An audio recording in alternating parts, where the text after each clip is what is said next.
안녕하세요. 제알맨 운송 멘토 박병철입니다. 안녕하십니까. 제알맨 팀장 이형건입니다. 네, 최근에 저희가 이제 신차와 중고차의 그 대결 구도라고 해야 되나요? 그런 부분들을 좀 이 영상 촬영을 하면서 영상이 길이가 꽤 긴데도 불구하고 많은 분들이 잘 봐주고 계십니다. 네, 이 모든 것은 구독자분들의 덕분입니다. 그렇습니다. 오늘 영상 그 썸네일 보고 오셔서 아시겠지만은 약간 좀 기분이 나쁠 만한 썸네일이자 좀 주제이지 않나 생각을 합니다. 어떤 썸네일인가요? 저는 모릅니다. 네, 니들도 500 벌 수 있을 것 같지? 라는 내용에 대해서 굉장히 공격적으로 심도 있게 다뤄보려고 합니다. 물론 당연히 이제 그 금액을 벌이를 하시는 분들도 계시고 많죠. 못하는 분들도 있는데 네. 사실 평균치를 보면은 아시겠지만 못하는 사람이 훨씬 더 많습니다. 운송업도 어쩔 수 없이 매출로만 보면은 피라미드 구조를 가지고 있어요. 그러니까 밑에 있는 사람이 더 많다는 거죠. 이런 부분들에 대해서도 이야기를 해보도록 할게요. 제가 오늘 선정한 주제는 총 6개고요. 네. 가장 첫 번째부터 이야기를 하도록 하겠습니다. 참고로 이 팀장 같은 경우에 자세한 세부 주제는 몰라요. 그냥 진짜 몰라요. 애드립으로 치는 거니까. 네.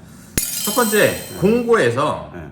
이제 우리가 뭐 알바 전고, 알바몬 이런 데 있잖아요. 그리고 이제 그 해당 사이트들에서 공고에서 400만 원, 500만 원 이상이라는 표현을 너무 쉽게 쓴다 라는 주제입니다.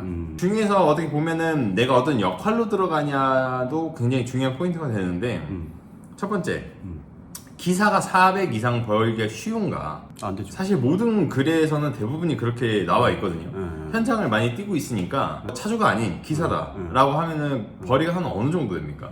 기사는 보통 한 200에서 300 수준 딱 그렇게만 보시면 될 것 같아요. 물론 이게 200, 300에서 끝나는 게 아니라 그 기사님이 더 열심히 뭔가를 하시고 그리고 이제 운전에 그 투입되는 시간이 좀 더 길다라고 하면 그 금액은 그거에 비례해서 올라가는데 제가 봤을 때 400이 넘어가는 경우는 거의 없었습니다. 그러니까 이제 보통 통상적으로 따진다라고 하면은 200도 있었고 300에서 350이 가장 많았고 그 이상으로 간다라고 하면은 특수한 경우에 해당이 돼요. 이 특수한 경우가 어떤 것이 있냐면은 일단은 예를 들어 A라는 일자리를 있다고 가정을 해볼게요. 그러면은 A라는 일자리를 다 마치고 나서 그 이후에 뭐 B라는 일자리를 하나 더 붙인다든지 이런 식으로 이제 투입되는 시간이 길면은 당연히 이제 기사에 대한 급여가 올라가겠죠. 근데 기사를 한다고 해서 차주나 아니면은 이제 법인 입장에서 우리가 이 차량을 운송함으로써 얻는 수익이 한 300밖에 안 돼. 근데 기사한테 350을 준다? 이건 말이 안 되는 거죠. 그렇죠. 그 부분을 좀 생각을 해야 되고 그 방금 말씀하신 거에 좀 덧붙여서 어떤 경우가 있냐면 급여를 높게 받으시는 분들 특징이 보통 월급제로 안 하는 경우들이 많습니다. 그러니까 그쵸. 좀 내가 경험이 있다, 좀 이런 어떻게 보면 짬이 좀 된다, 기사 짬이 좀 있다라고 해서 딜을 처음에 하죠. 회사나 아니면은 이 차주분이랑 매출의 퍼센트를 나한테 달라. 내가 일을 열심히 할 거 아니냐. 이런 식으로 해서 딜을 보니까 400 이상 올라가기도 하는데 아까 말씀하셨던 것처럼 처음 시작하시는 분들한테 그 정도의 급여를 주지는 않죠. 그렇죠. 네, 그리고 이제 그 받는 조건 자체가 운전할 때 일단 사고가 나지 말아야 됩니다. 만약에 이제 사고가 나거나 아니면은 기타 여러 가지 문제가 발생이 되거나 그리고 간혹 그런 경우도 있어요. 이제 완제 일자리인데 기사로 투입되시는 분들도 있고 매출 일자리인데 이제 기사로 투입되시는 분들이 있는데 아까 말씀하신 것처럼 거기에 일정 퍼센테이지를 이제 받는 식으로 이제 기사랑 계약을 하는 경우가 가장 많이 있습니다. 근데 문제는 이제 그 퍼센테이지를 확실하게 요구할 수 있는 상황이 되느냐 이거를 또 따지고 봐야 되는데 만약에 예를 들어 갖고 내가 22일 근무를 해서 뭐 한 300만 원 받기로 가정을 했다라고 해볼게요. 그러면은 이제 그 22일 동안 본인이 착실하게 일을 했는지 뭐 하루나 이틀 빠지면은 거기에 대해서도 이제 보수나 이런 것들이 따로 차감이 될 것이고 매출제도 마찬가지예요. 26일 근무 기준에서 뭐 한 내가 매출 1200, 1300 이렇게 달성하게 되면은 뭐 350만 원 이렇게 가져가기로 약속을 해놨는데 그 매출이 안 나온 경우 이런 경우도 이제 또 따로 살펴봐야겠죠. 그래서 그 계약서는 생각보다 까다롭게 이제 들어가는 경우가 굉장히 많습니다. 당신이 뭘 하든 간에 우리는 250만 원을 무조건 지급을 하겠다라고 적어주는 업체들이나 아니면 사장님도 계시겠지만 보통은 손해보면서까지 기사를 쓰고 싶어 하지는 않죠. 그렇죠. 바보가 아닌 이상. 그것 때문에 이제 그 기사 계약이나 이런 것들은 좀 더 꼼꼼하게 살펴볼 필요성이 있다라고 말씀을 드리고 싶습니다. 그러니까 어떻게 보면 기사는 하등하게 여긴다라는 표현은 절대 아니고요. 그러니까 기사는 어디까지나 기사일 뿐입니다. 네. 절대 차주랑 비슷해질 수가 없어요. 그건 맞아. 네. 만약에 이제 기사나 이런 것들이 더 좋다라고 하면은 어떤 사람들이 본인의 신용을 깎아가면서까지 차를 뽑고 뭐 무리하면서까지 차를 사고 이런 사람들은 없겠죠. 다들 이제 기사 자리만 찾고 있을 테니까. 그렇죠. 근데 보통 이제 기사 자리를 찾는 분들의 목적은 굉장히 간단해요. 이 운송 업무에 있어갖고 본인이 조금이라도 경험을 해보고 싶고 어떻게든 어떻게 돌아가는지 내가 이 업을 진짜 평생 할 수 있는지 없는지 오랫동안 할 수 있는지 없는지 이런 것들을 경험해보고 싶은 사람들이 가장 다수다라고 보시면 될 것 같습니다. 적어도 제 경험엔 그래요. 이런 공고들을 보면 또 특징인 게 임대 기사를 권유하는 경우가 많습니다. 그러니까 초보자분들 같은 경우에는 임대 기사, 임대 차주 막 이런 걸 잘 모르잖아요. 그렇죠. 근데 대부분이 이런 식으로 글을 써놓는 경우가 많습니다. 근데 임대 기사다라는 경우는 이게 사실 이게 기사가 아니죠. 차주라고 봐야죠. 그러니까 차를 어쨌든 판매를 하게 되고 차주의 입장으로 가게 되면은 이 급여의 수준이 당연히 좀 더 뛰기 때문에 그런 부분들은 혼동하지 말아야 된다라고 보시면 될 것 같고요. 저희가 이전에 영상에서도 임대 관련해서는 추천드리지 않는다고 몇 번이고 말씀을 드렸어요. 그래서 그 이유에 대해서도 이전 영상에도 굉장히 많이 있을 거고 하니까 임대를 권하는 곳이 있다라고 하면은 조금 더 자세하게 그 임대에 대해서 알아보시고 그리고 나서 투입되는 것을 권장드리고 있습니다. 맞습니다. 그리고 아까 제가 방금 말씀드렸던 것처럼 임대 기사라고 써놓는 경우들도 있지만 오히려 차량을 강매하는 경우들이 있습니다. 이런 부분들에 대해서는 좀 어떻게 생각하세요? 그게 제일 최악의 조건 중에 하나죠. 그러니까 한마디로 해갖고 신용이 안 되시는 분들, 자금이 없으신 분들 이런 분들한테 강제로 이제 차를 떠맡기는 형태의 임대 계약이 조금 보이고 있어요. 이런 것들은 우리 차를 나중에 너한테 줄 테니까 어떻게든 책임지고 일을 해라. 임대기사라고 하는 것은 반차주예요. 반차주.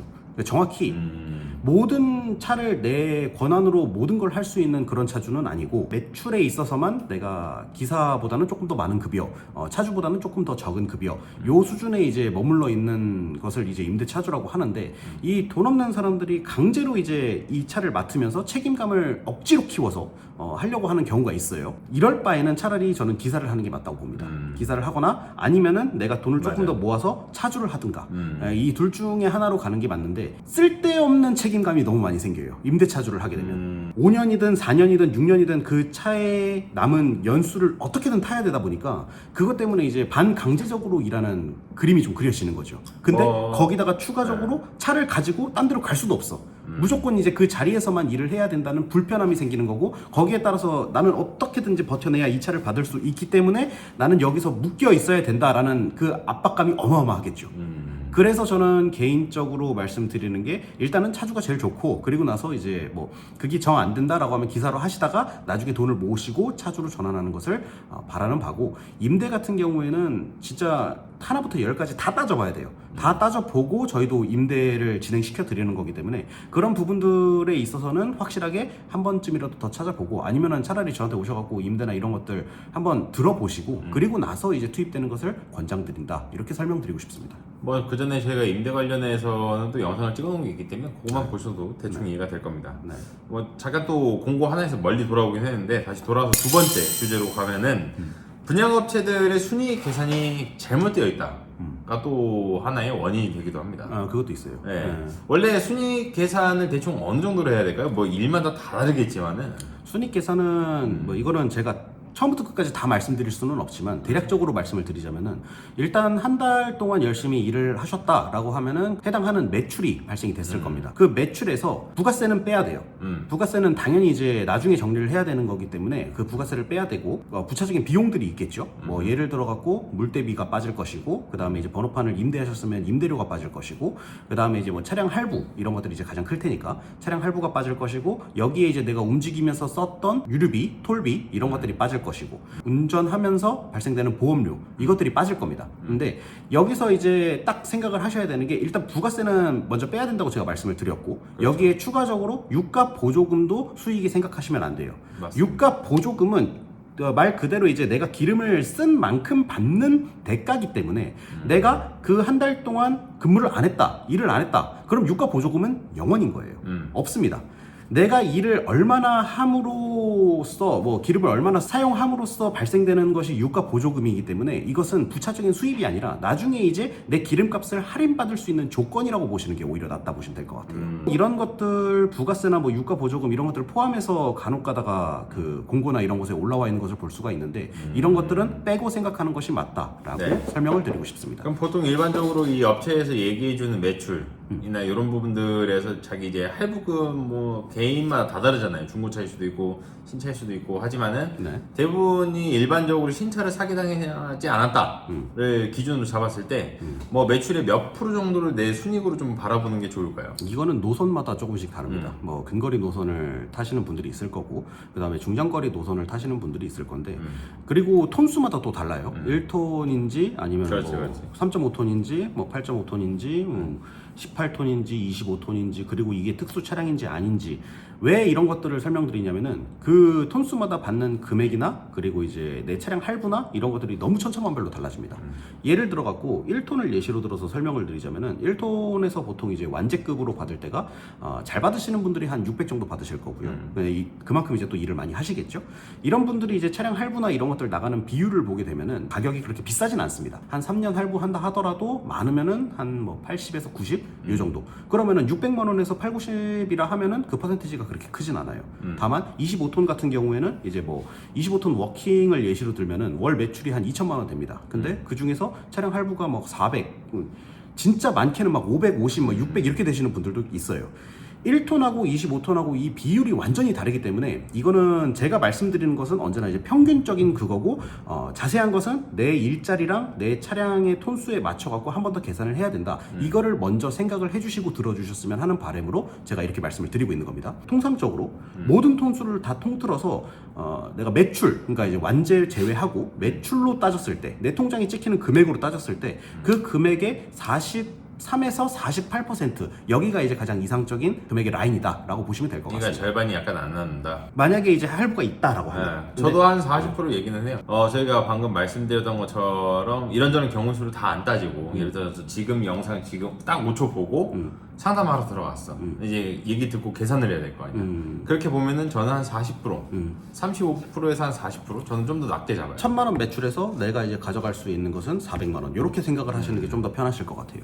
1,000만 원 매출을 해야 된다. 어쨌든 그런 그치, 부분이 매출이 돼야 이제 네. 하는 거고. 맞습니다, 맞습니다. 500만 원 매출했으면은 이 비율은 훨씬 더 낮아집니다. 왜냐하면은 할부는 고정되어 있기 때문에. 제가 이 방금 분양업체의 순이익 계산이 좀 잘못됐다라고도 말씀을 드렸는데 약간 여기 연계돼서 할 수 있는 질문이 차주분들이 계산하는 방식과 오차가 너무 크다라는 겁니다. 그러니까는 예를 들어 그런 경우가 있잖아요. 차량 유지비 그리고 감가상각비라고 해서 넣는 부분들도 있단 말이에요. 그럼 이게 한없이 순이익이 떨어질 수밖에 없습니다. 근데 이게 온라인이 될 수도 있고 안 좋게 보이실 수도 있지만 이거는 너무 개인적인 편차가 너무 큰 항목들이에요. 아, 맞아요. 그렇기 때문에 굳이 이거를 넣을 필요는 없다고 생각합니다. 감가상각비는 왜? 뭐래? 감가상각비가 왜? 그러니까 봐봐, 이 차를 이번 달 하나 더 탔어. 그럼 얘가 한 달이 더 간 거잖아. 응. 수명이 아니라 뭐라고 해야 돼? 태어난 지. 그러니까 이 한 달치에 대한 연식이. 그렇지. 그러니까는 여기에 대해서 조금 더 내 중고차 가격이 떨어졌다. 요것도 이제 순위계에 넣는다는 거지. 근데 그런 부분들의 글이나 영상이 굉장히 많습니다. 이건 코멘트로 조심해야 돼. 자, 근데 이게 해당될 수도 있고 안 될 수도 있는데 감가상각비를 따질 거면은 차를 현찰로 산 거야? 아니, 현찰로 샀으면은 그렇게 해도 돼요. 아니 근데 예. 캐피탈로 샀다 해도 본인의 차기는 하잖아. 캐피탈로 사서 본인의 차인데 일단은 5년이나 6년 뒤에 어쨌든 이제 내 차가 되는 거잖아요. 그렇게 생각 안 한다는 거지. 그러니까 제가 봐. 예를 들어서 요분들의 계산 방식은 그거야. 차가 1억 5천이었어. 6년 뒤에 할부가 끝났어. 파는데 7천이야. 그럼 8천에 손해가 발생했다는 거야. 그러니까 전화 이 팀장이 이제 상담을 하다 보면 굉장히 이건 잘못됐다고 좋지 않다라고 말씀을 드리는 부분인데 요 방식은 사실 조금 문제가 있다고 저는 생각을 합니다. 감가상각비까지는 넣지는 않아도 돼요. 그러니까는 내가 가게를 예를 들어 월세를 쓴다라고 하면은 월세는 뭐 어디가 망가지거나 이런 부분들이 좀 발생을 한다지만 돈을 크게는 안 쓰잖아요. 다만 월세는 그 금액은 이제 아예 사라지는 돈이죠. 그런 부분들로 봤을 때는 굳이 거기까지는 늘 필요가 없다. 그래서 그런 부분들 제외하고 아까 저희가 말씀드렸던 것처럼 대략 한 35%에서 많게는 48%이 정도가 순익으로 보면 좋을 것 같다라고 생각을 합니다. 감가상각비는 추후에 제가 한 번 더 계산을 해보도록 하겠습니다. 네. 좋습니다. 세 번째 주제는 네. 지속성이 아닌 최고점을 바라보는 경우가 많답니다. 예, 어떻게 생각하세요? 일단 공고에서 아니 이 일자리를 찾는 분들, 이 벌이를 노리는 사람들이 지속성보단 최고점을 노린다는 거지. 최고점을 노린다라고 하시면은 콜을 하시는 게 맞습니다. 아니 만약에 최고점을 노린다라고 하면 제주도를 가야지. 그런 식으로. 그렇지. 그러니까는 봐봐. 제가 제주도를 굉장히 안 좋아하잖아요. 예전에는 진행을 많이 하고 지금도 조건이 맞는 분들은 하지만은 안 하는 이유가 최고점은 당연히 엄청나게 높습니다. 근데 이 비수기라는 부분은 생각을 안 해요. 근데 예를 들어서 내가 이제 일을 시작하는 초보자다라고 하는데 뭐 택배는 1년 내내 있잖아. 아닙니다. 택배도 비수기가 있죠. 그렇죠. 대한민국에 비수기가 없는 짐은 없습니다. 무조건 있고 보통 아까 제가 맨 처음에 말씀드렸던 것처럼 예를 들어서 이거 공부하는 사람이라고 쳐봐. 그러면은 공부를 하면 올백을 맞을 수 있어. 는 당연히 1등 누군가는 있지. 근데 이 꼴등까지 다 그 점수를 맞는 건 아니거든. 그러니까 사람들이 착각을 하고 들어간다. 그러니까 누구 최고점 한 명을 바라보고 들어간다는 게 저는 약간 좀 잘못된 경우가 아닌가 생각을 해요. 그러니까 본인이 할 수 있을 만큼만 해야 되는 건데 어떤 노선이든 진짜 중장거리 노선이든 단거리 노선이든 상위 1%에 해당하는 분들이 꼭 계세요. 그럼. 그러니까 제주도를 간다 하더라도 저희가 제주도를 싫어하지만 그 제주도를 싫어하는 이유가 평균치가 떨어져서지 막 거기서 일 못하거나 그러신 분들이 없는 건 아닙니다. 제주도 좋아합니다. 놀러 가는 것도 좋아하고. 어딜 가든 진짜 그 상위 1%에 해당하시는 분들은 다른 분들이랑은 격이 다른 매출이랑 순수익을 보여주고 있어요. 근데 그분들을 보고 들어가면 절대 안 된다는 뜻이죠. 왜냐하면은 이제 말씀하신 대로 비수기나 이런 것들에 따라갖고 그 비수기에 해당하는 날짜에 내가 매출이 얼마나 될 것이고 다른 차주분들 그리고 솔직히 말씀드리면은 뭐 하루 이틀 일 못하는 경우가 태반이에요. 뭐 차량 수리를 한다든가 아니면 엔진오일 교체를 한다든가 그러면은 내가 쉬는 날을 그만큼 줄여서 쉬지 않고 쉬는 날을 메꾸기 위해서 또 추가적으로 투입이 돼야 되는데 보통은 그렇지는 않죠. 왜냐하면은 내가 이제 주에 하루 쉬는데 하루 쉬는 날 내 차량 정비를 하면은 개인적으로 쓸 시간이 없으니까 그러면은 주에 한 이틀 정도 쉴 수밖에 없거든요.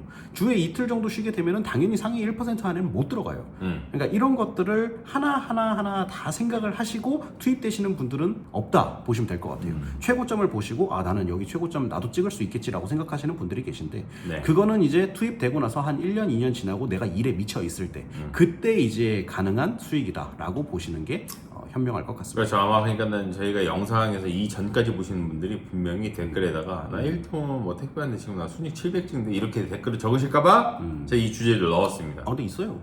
찍으시는 당연히 분 있지. 당연히 있는데 모든 사람이 그렇게는 절대 못합니다. 700이 아니라 뭐 1000만 원 찍으시는 분들도 계시니까. 그럼. 그래서 그런 부분들, 그러니까는 예를 들어서 내가 벌이를 난 무조건 400을 해야 돼. 예를 들어, 나 무조건 500을 해야 되는 사람이다라고 하면 매출 평균이 그 순익 평균이 그 정도가 나오는지를 봐야지. 야 이거는 이렇게 일을 하면은 뭐 예를 들어 매출표 한두 달 거 보고 뭐 세네 달 거 보고 이 정도면은 뭐 500 그냥 벌겠네라고 생각하시면 굉장히 큰 오차가 발생을 한다. 이 운송업의 한 가지 또 예시를 들어드리자면은 예전에 이제 제가 한 3년 4년 됐을 거예요. 그 전에 이제 1톤 한번 진행하신 분 계셨는데 그 1톤 진행하셨던 분이 맨 처음에는 이제 600만 원 완제 요걸로 이제 투입이 되셨는데 근 1년 동안은 진짜 너무 힘들고 너무 빡세고 하기 때문에 자기는 이제 이 일을 지속을 못할 것 같다라고 말씀을 하셨던 분이 계셨어요.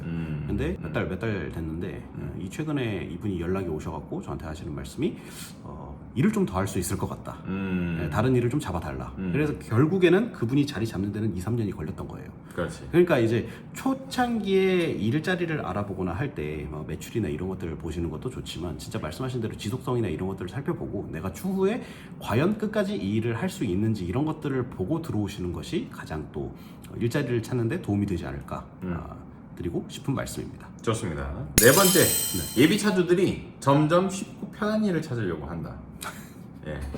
요거는 제가 이제 뭐 넣은 건데 어쨌든 순익 4,500을 희망하시는 분들 중에 요즘에 예전과는 달리 그러니까 뭐 꼰대 발언 이런 게 아니라 예전에는 내가 할 수 있을 만큼 일을 니네가 줄 수 있냐라는 약간 좀 이런 부분에 상담이 많았다면 요즘에는 일단 출퇴근은 기본으로 생각하는 경우들이 있고 그 다음에 고정, 그러니까 A에서 B만 왔다 갔다 한다거나 그러니까 점점 일을 쉬운 쪽으로만 계산을 하는 분들이 많습니다. 물론 자녀를 키워야 되고 뭐 이런 조건들이 있는데 사실 이 우리 같은 일을 이 운송업을 하는 사람들 중에 가정을 안 봐도 되는 사람은 거의 없잖아요. 많이들 보셔야 되는 거고 가장이고 하다 보니까 가정 때문에 일을 하시는 거니까.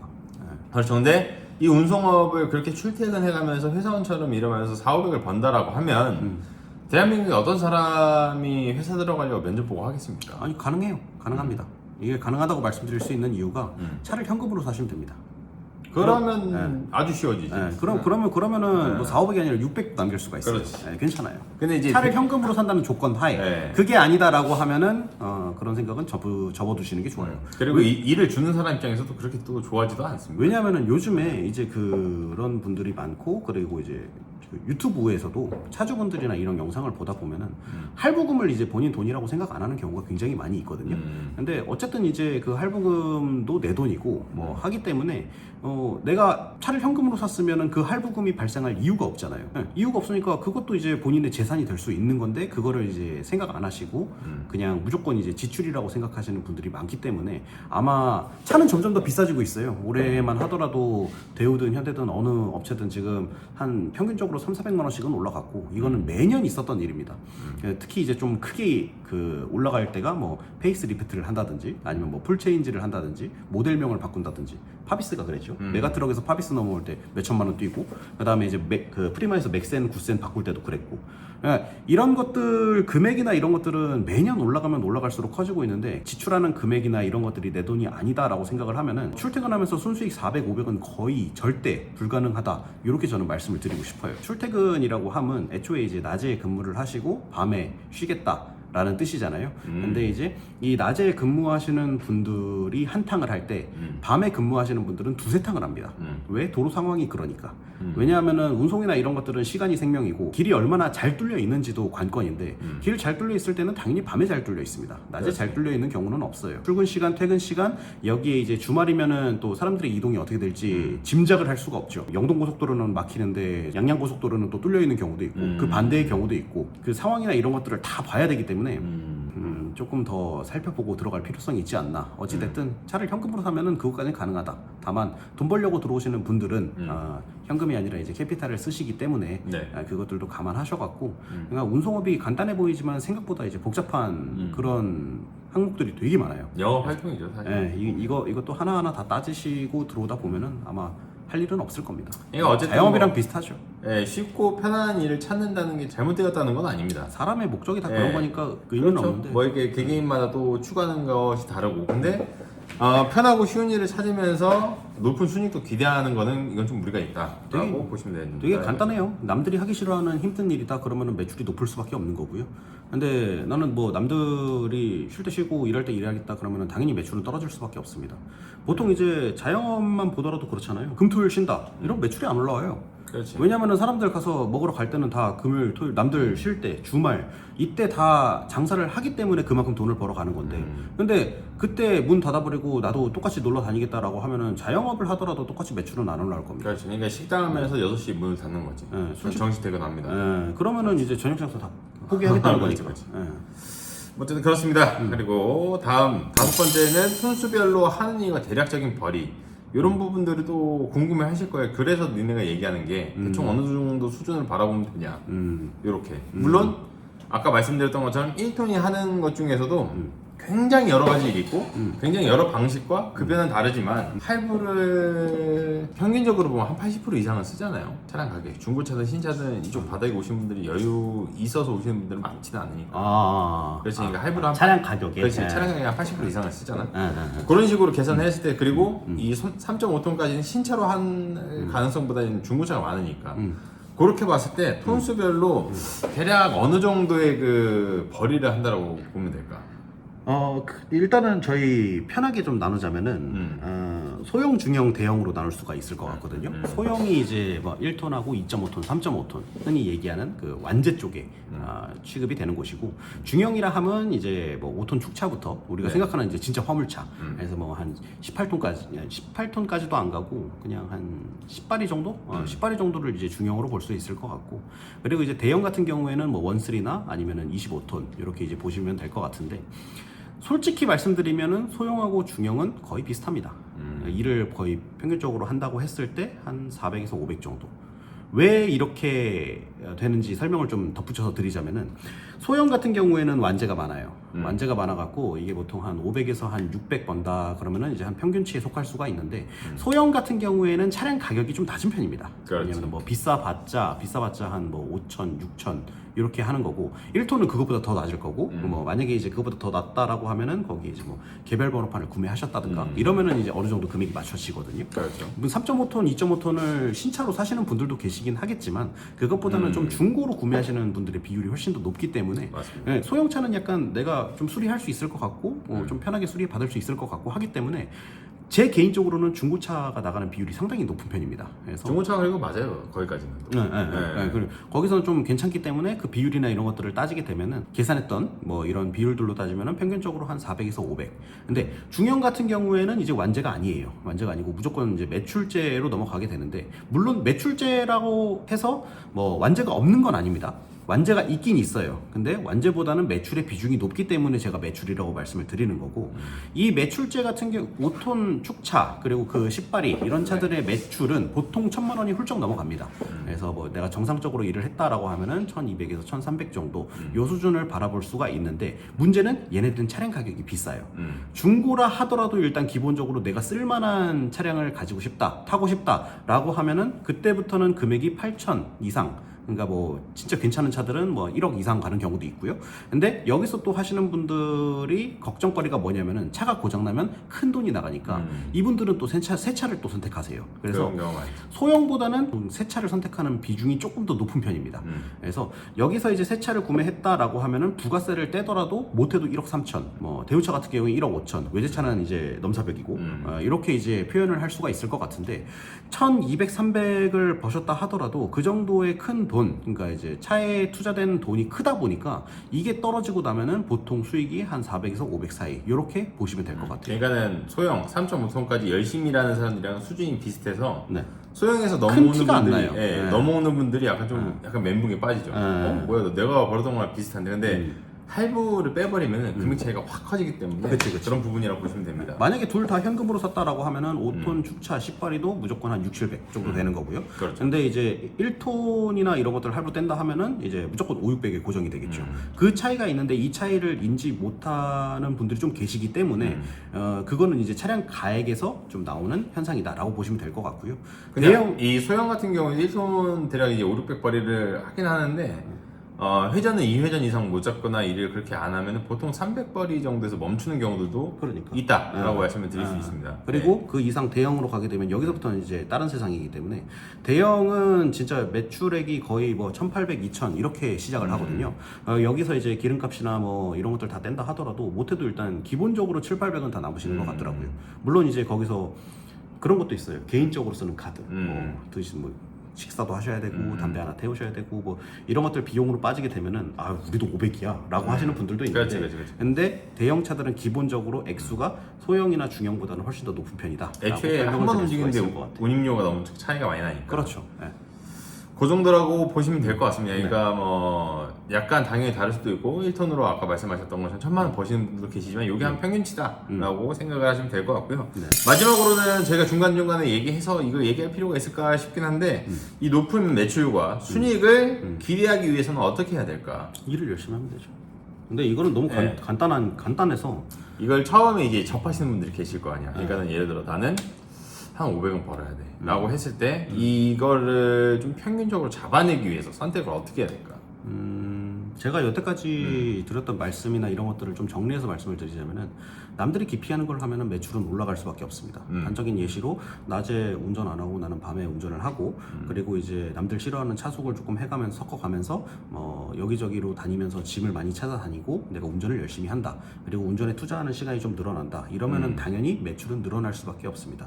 그리고 이게 이제 초반에 매출액이 올라갈 때 저희가 맨날 뭐 1,000만 원 어쩌고 얘기를 하는데 하루하루 이제 매출을 살펴보다 보면은 이 하루 매출이 뭐 50만 원 될 수도 있고 60만 원 될 수도 있고 뭐 많은 분들은 막 70만 원, 25톤 막 80만 원, 90만 원 이런데 이런 것들을 하루하루 모으다 보면은 한 열흘쯤 모았을 때 열흘쯤 모으게 되면은 뭐 예를 들어 하루 매출을 60이라고 가정을 해볼게요. 그러면은 이때 매출액은 600만 원이죠. 이 600만 원에서는 본인 수익이 0이라고 보시면 될 것 같아요. 왜냐하면은 차량 할부로 뭐 한 2, 300이 빠져나갈 것이고 기름값으로 2, 300이 빠져나갈 것이고 남는 돈이 없네. 그리고 나서 그 이후에 얼마나 더 일을 하는지에 따라서 나의 순수익이 좀 많이 남는다. 그래서 운송업은 하면 할수록 수익이 늘어나는 것이다 라고 정리를 해드릴 수가 있을 것 같아요. 초창기 때 내가 열흘 뭐 보름 이때 이만큼 일을 했는데 남는 게 없어. 그건 당연한 겁니다. 왜냐면은 고정적으로 나가는 매출이 있기 때문에. 그렇지. 그래서 이 업을 생각하실 때 항상 이제 일을 어떻게 하면 조금 할까 보다는 일을 어떻게 하면 효율적으로 할 수 있을까를 생각하시는 게 맞아요. 왜냐하면은 내가 최대한 빠른 시간 내에 뭐 차량 할부든 뭐 지임료든 물대비든 이런 것들 다 채워넣고 그리고 나서 그 이후에 움직이는 것들이 본인 소득이 될 것이기 때문에 그래서 이런 것들을 하나하나 생각하다 보면은 보름까지는 진짜 내가 공짜로 일했구나 라고 생각하시는 경우가 대다수일 겁니다. 그리고 나서 내가 움직일 때 이제 조금 내 수익이 생긴다 라고 보시는 게 맞을 것 같습니다. 그렇죠. 그리고 여기 조금 덧붙여서 제가 드리고 싶은 말씀은 아까 말씀하신 맥락이랑 살짝 비슷한데 장기적으로 이제 일을 바라보기 시작을 했다. 내가 이제 단 한 달이 아니라 뭐 이렇게 좀 500 이상 벌이로 난 쭉 해야 되겠다라고 생각을 하시면 할부를 최대한 빨리 쳐내는 게 중요합니다. 그렇지. 그러니까 좀 예를 들어서 이번 달에 내가 200을 낸다라고 하면 돈을 좀 더 모아서 중도 상환을 해가지고 빨리빨리 갚아버리는 게 왜 저희가 게임하다 보면은 말레부터 시작이라는 얘기가 있지 않습니까? 할부가 끝나고 나서부터가 진짜 본인들의 진짜 본격적인 수익이에요. 그때부터는 사실 그 점처럼 일을 그렇게까지 열심히 안 해도 순이익이 충분히 올라옵니다. 그래서 이런 부분들로 보시면 될 것 같고요. 아니면 차를 할부 없이 사던가 요 방법이 가장 높은 순이익과 매출을 기록하는 데 좋은 방법이지 않을까 생각을 해봅니다. 지금 영상은 이 정도로 마무리하면 될 것 같고요. 이제 곧 있으면 또 추석이지 않습니까? 예. 한복 한번 입으러 가야 되는데. 예, 뭐 예전에 여장했던. 많이 그랬었는데 요즘에는 또 시기가 좀 애매하기 때문에 시간이 좀 애매하고 저희가 코로나 이후로 거의 못했죠. 갈 수 있으면 좋은데 그런 부분이 좀 아쉽다. 뭐 예전만큼의 그런 명절 분위기가 아니기는 합니다. 또 그리고 경기가 전체적으로 많이 좀 다운돼 있는 경향도 있어갖고 화물업을 준비하시는 분들이 또 가장 마음이 역변하는 시기가 아닌가 생각합니다. 이 가족들을 만나고 하다 보면은 뭐 또 화물업이냐 어쩌냐 저쩌냐 하는데 이럴 때일수록 본인이 좀 더 냉철하게 판단을 하고 아까 저희가 처음부터 계속 쭉 말씀드렸던 것처럼 내가 하는 만큼 나오는 벌이가 맞습니다. 그렇기 때문에 이 일을 계속 하시는 분들도 계시는 거고 허구한 나 사기당했다라고 얘기하시는 분들도 계시는 거고 그렇다 보니까 뭐 좀 더 면밀하게 잘 보시고 나서 좋은 일자리나 아니면 본인의 계획을 잡기를 좀 희망합니다. 마지막으로 그거 한 말씀만 딱 드리고 싶은데 화물업을 정상적으로 이제 근무를 하셨는데 이 화물업에 계신 지 5년 이상 됐다 라고 하시는 분들이 나는 잘못 살았어 망했어 라고 하는 케이스는 저는 아직까지 한 번도 못 봤습니다. 그건 맞아서 이게 진짜 1년 안 되거나 아니면 이제 사기를 당했다든가 이런 경우는 그런 말들이 굉장히 많을 수 있겠지만 정상적인 루트로 정상적으로 근무를 했는데 한 5년 이상 근무를 했는데 망했다 이런 분들은 저는 한 번도 본 적이 없습니다. 왜냐하면은 다른 일을 하더라도 이제 충분히 그 금액이나 이런 것들을 모아둔 상황일 거고 아니면은 그거보다 더 발전해서 더 큰 차로 가시든지 조금 더 할부가 끝났으니까 편한 일로 가시든지 이런 식으로 이제 많이 빠지시더라고요. 그러니까 뭐 힘들어 죽겠다라고 하지만 그 정도를 하셨으면 어쨌든 뭔가의 손이 남는 거는 있다라는 얘기죠. 이게 되게 솔직한 업계예요. 이 운송업계가 하는 만큼 거짓말 안 하고 매출 잘 그렇지. 올라오고. 더러운 놈들도 많기는 한데 하는 만큼 남습니다. 맞아. 예, 그래서 운송업을 또 버릴 수가 없는 것 중에 하나. 알겠습니다. 다음에도 저희가 또 다른 주제로 제가 이번 달에 영상이 4개가 올라간다고 말씀을 드렸는데 또 재밌는 주제로 찾아오도록 하겠습니다. 지금까지 GRM 운송업 멘토 박병철이었고요. GRM 팀장 이형건이었습니다. 감사합니다.